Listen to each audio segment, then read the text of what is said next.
Baik. Bismillahirrahmanirrahim. Yang pertama tadi, ketika kita sholat tidak melibatkan pikiran, hati, dan lahir batin kita lah. Hanya lahir aja nggak pakai batin gitu maksudnya. Pertanyaannya itu sia-sia apa tidak gitu? Nggih.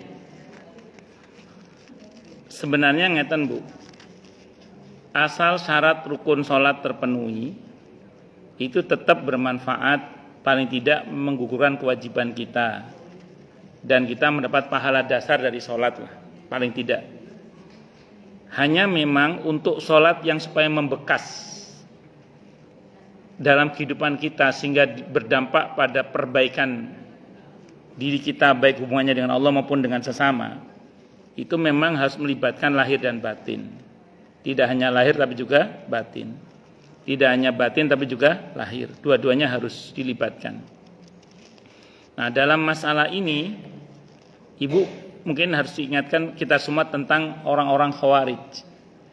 Yang kata Nabi kepada para sahabat saat itu, kalau engkau melihat sholat mereka, sholat kalian rasanya tidak ada apa-apanya. Yang kalau kalian melihat bacaan Al-Quran mereka, bacaan Al-Quran kalian rasanya nggak ada apa-apanya.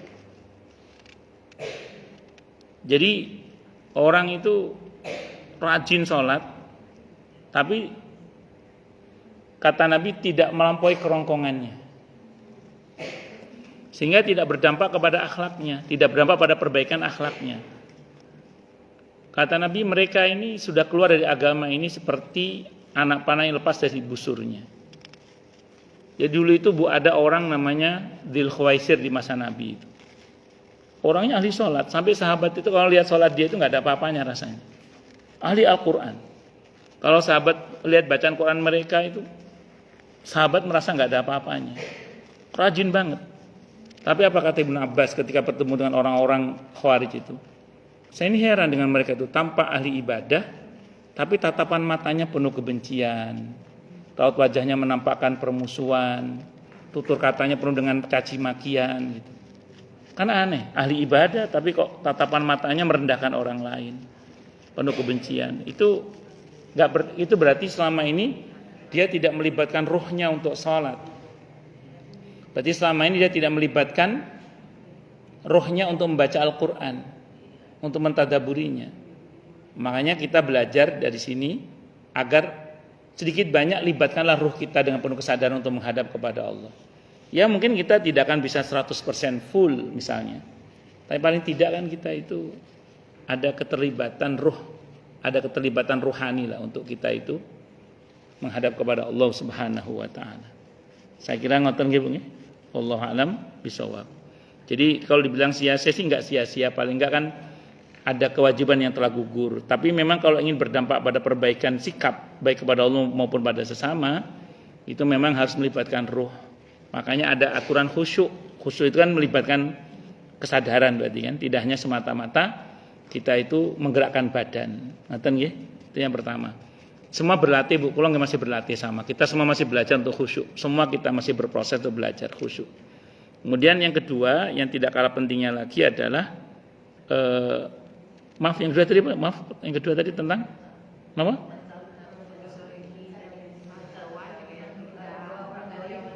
Oh, gini.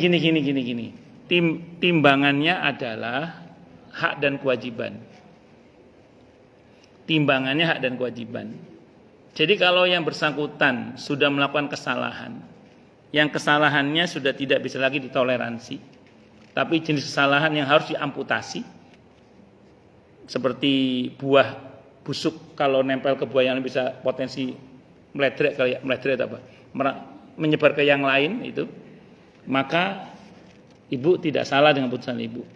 Bahwa karena keputusan ibu dia merasa terdolimi, itu dia perasaan dia aja, tapi sebenarnya dia yang sudah zalim kan. Kenapa? Karena dia telah berbuat kesalahan. Timbangannya adalah hak dan kewajiban. Dan ibu sudah menimbangkan ini jenis kesalahan yang kalau tidak saya cut nanti merembet ke yang lain. Itu namanya jenis kesalahan yang harus diamputasi. Itu seperti itu. Wallahu a'lam bishawab. Ya memang ada sih beberapa majikan tuh yang sewabuar banget. Walaupun karyawannya nawakal kayak gitu masih masih disayang aja ada.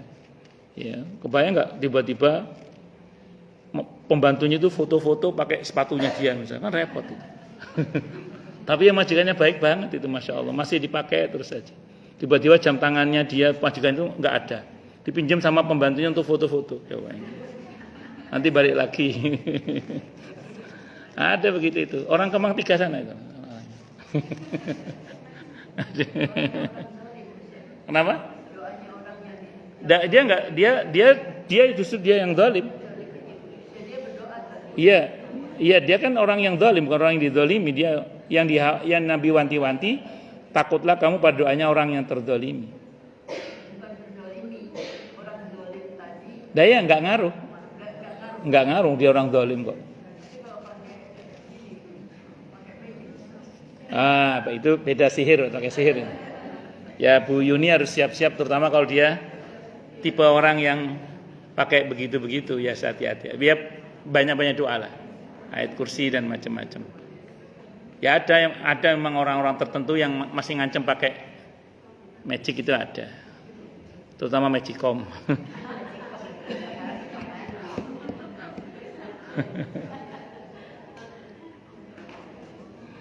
Oke, monggo yang lain kalau masih ada.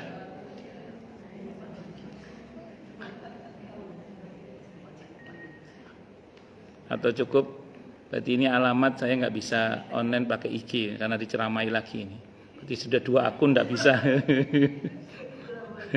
Ceramai lagi. Terserah sakarep-karepmu wis. Cukup dulu nggih. Kita tutup dengan hamdalah. Alhamdulillahirabbil alamin. Semoga kajian kita bisa bermanfaat, mubarakah fi dini wa dunya wal akhirah untuk kita, keluarga kita dan seluruh umat Islam semuanya. Dan mudah-mudahan kita semua dijadikan oleh Allah sebagai orang-orang yang sukses dunia akhirat, selamat dunia akhirat, bahagia dunia akhirat, dan dipermudah setiap urusan kita oleh Allah fi dini wa dunya wal akhirah. Semoga Allah limpahkan hidayah selalu untuk kita, semoga Allah tingkatkan selalu hidayah untuk kita, dan semoga Allah berikan hidayah untuk siapapun yang melihat kita.